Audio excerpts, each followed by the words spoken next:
Halo, assalamualaikum warahmatullahi wabarakatuh. Jumpa lagi dengan saya ya teman-teman di Sari Agung Channel. Pada kesempatan hari ini saya akan berbagi kepada teman-teman tentang kolam persegi saya ini ya teman-teman.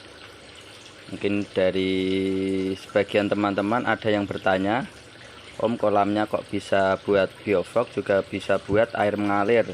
Air mengalir di sini saya menggunakan filtrasi ya teman-teman, bukan mengalir dari aliran sumber atau gunung, itu tidak, tapi aliran yang saya buat sendiri menggunakan filtrasi atau pompa air.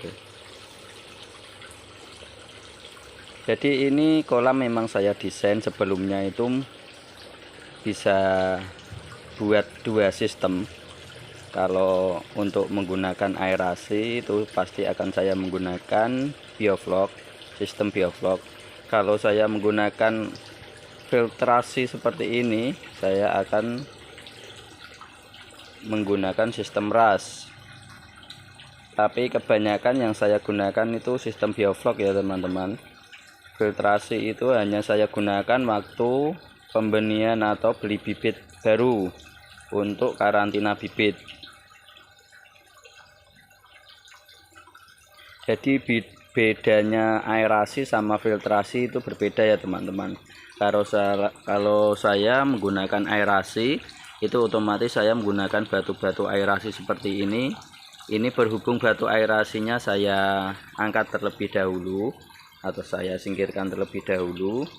Ini baru saya menggunakan filtrasi karena sebelumnya ini air sumur yang keruh teman-teman.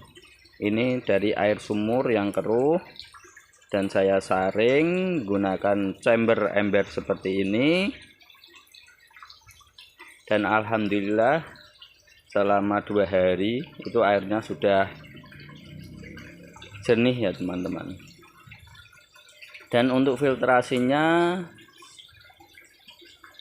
ini akan saya tunjukkan kepada teman-teman. Jadi pipa outputnya itu ada di sebelah titik ini ya teman-teman. Anda akan lihat sendiri di titik ini pembuangan untuk airnya. Jadi air itu bisa keluar dari sini.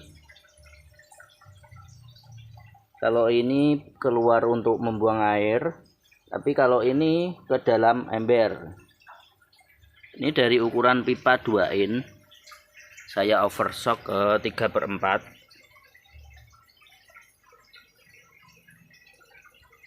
Dan masuk ke chamber ember.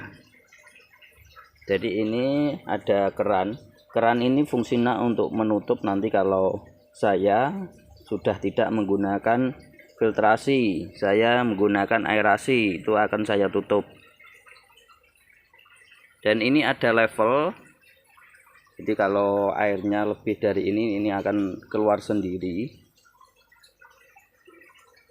Untuk chamber embernya ini saya lubangi dan saya kasih grommet ya teman-teman. Grommet seperti karet ini mudah untuk diaplikasikan. Tinggal melubangi embernya seperti itu, terus baru dikasih grommet, baru pipanya itu dimasukkan. Ini otomatis sudah terkunci sendiri, airnya tidak bisa keluar. Jadi tidak perlu dilem.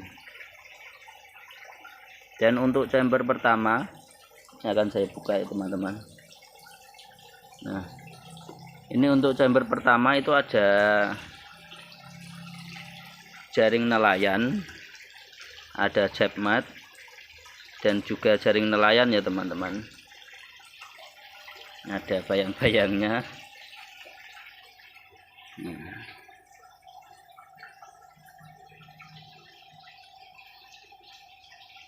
jadi ini ada pembuangannya juga. Jadi chamber ember ini tidak sepenuhnya itu isi dalamnya jabmat sama jaring nelayan. Jadi ini ada separuh seperti ini ruang kosong teman-teman. Ini saya kasih ruang kosong, di dalamnya itu saya kasih penyangga untuk jabmat sama jaring nelayannya. Jadi air yang masuk dari kolam ini saya kasih T, di dalam itu saya kasih seperti L, paralon L, itu yang arahnya ke sana sama yang arahnya ke sini. Jadi air itu berputar di dalam, terus naik terus ke chamber kedua. Jadi di sini ada input masuk ke chamber kedua. Ini sepenuhnya saya menggunakan grommet ya teman-teman. Ini ada pipa masuk ke chamber kedua.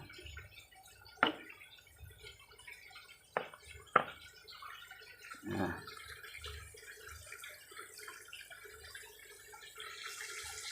jadi aliran air itu ke bawah. Jadi dari atas itu saya kasih L, ke bawah lagi itu juga saya kasih T di dalamnya. Juga saya kasih penyangga untuk media filternya. Jadi di dalam ini media filternya itu ada karang jahe seperti ini, karang jahe. Ada biobol itu seperti ini ya teman-teman. Biobol ada, bentar, biobol. Nah, biobol.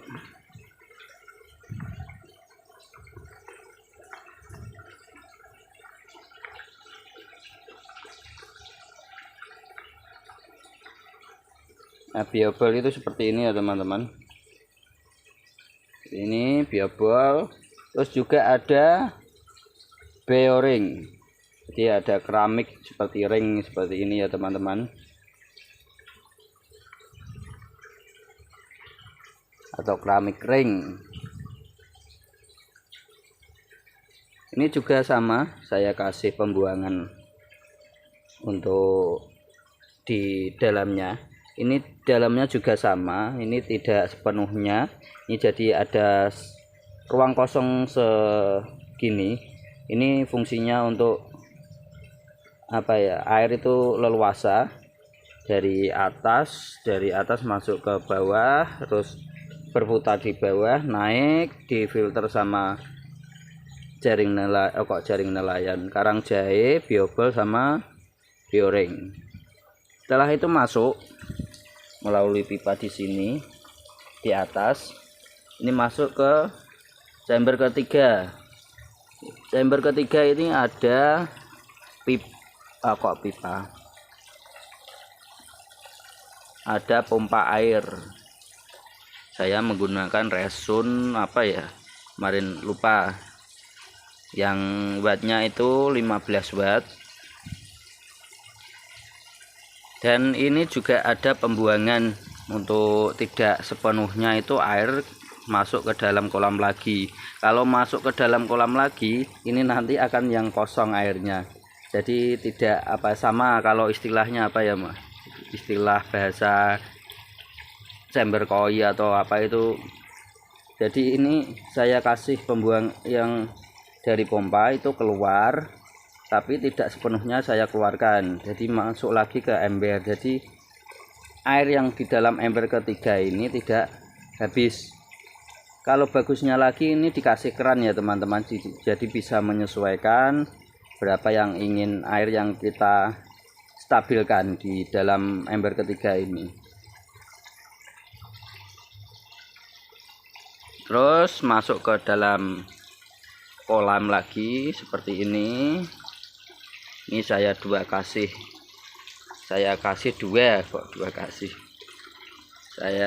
dua seperti ini. Ini pun sebenarnya bagus menggunakan keran, tapi ini saya pipa akuariumnya ini, seperti pipa akuarium ini saya bakar, saya kecilkan seperti itu ya teman-teman. Dan untuk menggunakan aerasi, saya menggunakan pompa udara yang Aquaman AP berapa ya kemarin, juga lupa. Ini seperti Resun AP50A kalau nggak salah, sama bentuknya seperti itu. Ada 8 cabang, sudah komplit dari pabrikannya. Jadi tinggal ngatur sendiri bagaimana penataannya. Ini selama ini batu aerasinya masih saya gantung, karena kemarin itu saya ambilnya dari air sumur yang keruh. Jadi kalau batu aerasinya saya masukkan ke kolam, itu biasanya langsung lengket di batu aerasinya, makanya ini saya gantung. Dan alhamdulillah selama 2 hari ini saya aerasi, airnya sudah jernih. Biarpun tidak sepenuhnya belum jernih ya teman-teman, setidaknya ini sudah membantu. Ini nanti kolam akan saya belikan bibit lagi. Jadi kolam ini khusus untuk saya karantina bibit. Kalau tidak ya nanti saya karantina sebelumnya di sini menggunakan sistem aerasi, terus selanjutnya saya menggunakan sistem bioflok. Jadi waktu saya karantina saya menggunakan sistem rush. Saya kira bibitnya sudah sehat, itu baru saya pindah ke sistem bioflok. Jadi ada perpindahan ya teman-teman.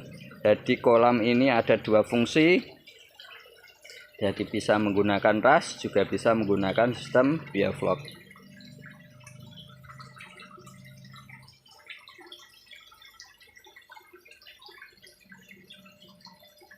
Kolam ini ukuran 2 x 1 x 50 cm ya teman-teman.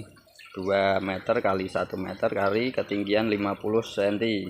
Tapi tidak sepenuhnya 50 cm itu terpakai. Cuma ada 40 sentian ya teman-teman.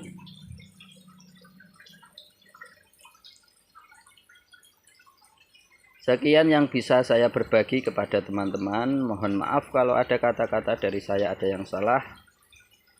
Yang belum subscribe silahkan untuk di subscribe. Yang sudah subscribe terima kasih atas dukungan Anda. Semoga channel ini bisa berkembang. Semoga kita selalu diberi kesehatan, semoga kita selalu diberi perlindungan, semoga kita selalu diridhoi oleh Allah Subhanahu wa taala. Amin amin ya rabbal alamin. Akhir kata dari saya, wassalamualaikum warahmatullahi wabarakatuh. Salam budidaya ikan.